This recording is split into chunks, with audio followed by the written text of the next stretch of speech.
नमस्कार, आप देख रहे हैं न्यूज फॉर नेशन और मैं हूं सांत्वना आपके साथ। देश के कई राज्यों में लगातार सीबीआई और ईडी की तरफ से विभिन्न नेताओं पर नकेल कसी जा रही है और ये सारे नेता नॉन बीजेपी लीडर्स हैं, जिनके बारे में कहा जाता है कि बीजेपी जानबूझकर इन पर खतरे की तलवार लटका रही है ताकि इनकी पार्टी पर और इनकी राजनीति पर प्रभाव पड़ सके।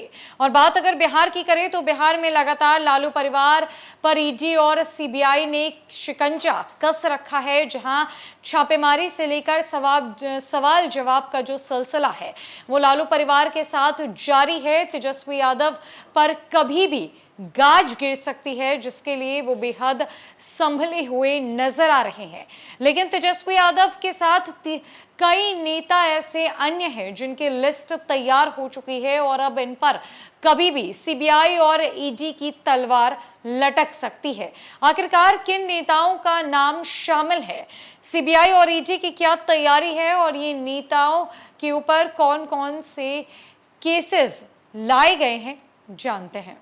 बताते चले कि बिहार के डिप्टी सीएम तेजस्वी यादव को अपनी गिरफ्तारी का भय सताने लगा है। तमिलनाडु के विद्युत मंत्री और डीएमके नेता सेंथिल बालाजी की गिरफ्तारी के बाद उन्हें ये भय और भी ज्यादा सताने लगा है। सेंथिल को प्रवर्तन निदेशालय यानी कि ईडी की टीम ने बुधवार को गिरफ्तार किया था। ईडी और सीबीआई से नहीं डरने और ताल ठोककर उनसे मुकाबले की बात करने वाले तेजस्वी अब एलिनिया कहने लगे हैं कि सीबीआई ने जो चार्जशीट दाखिल की है उसमें उनका नाम नहीं है, लेकिन पूरक अभियोग पत्र यानी कि सप्लीमेंट्री चार्जशीट में उनका नाम जोड़ा जा सकता है। ये बात विपक्ष का कोई नेता कहता तो उसे तंज माना जाता, लेकिन जब खुद तेजस्वी यादव ऐसा कर रहे हैं तो उन्हें जरूर इस बात का आभास है। तेजस्वी यादव ने तमिलनाडु के मंत्री सेंथिल की गिरफ्तारी पर नाराजगी तो जताई थी। उन्होंने यह कहकर सबको चौंका दिया था कि उनकी भी गिरफ्तारी हो सकती है। उन्होंने कहा कि पटना में 23 जून को होने वाली विपक्षी पार्टियों की बैठक से बीजेपी घबरा गई है। विपक्षी दलों को औकात बताने के लिए उन्हें गिरफ्तार किया जा रहा है। सेंथिल की जिस तरह से गिरफ्तारी और उसके पहले उनसे मैराथन पूछताछ की गई वो उसके साथ टॉर्चर था।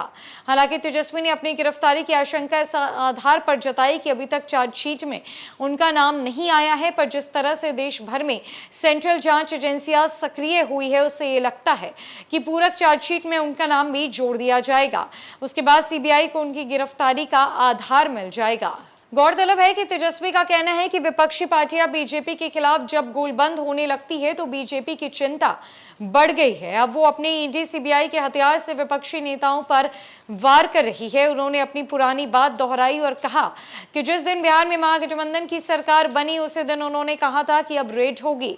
तब से मेरे और परिजनों समर्थकों के यहाँ एजेंसियां छापेमारी करती रही हैं।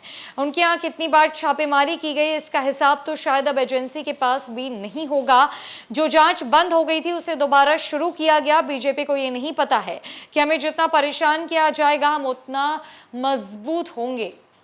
सीबीआई और ईडी की गाज कभी भी बिहार के उप मुख्यमंत्री तेजस्वी यादव पर गिर सकती है, पर इस बार भी वो ताल ठोकते हुए नजर आए और उन्होंने साफ कह दिया कि जानबूझकर बीजेपी डर के मारे हमें धमकाने के लिए इस तरह का कदम उठा रही है और सेंट्रल जांच एजेंसियों का सहारा ले रही है, लेकिन हम किसी से डरने वाले नहीं हैं। देखने वाली बात यह होगी कि सीबीआई और ईडी की तरफ से तेजस्वी यादव को लेकर क्या प्रतिक्रिया सामने आती है।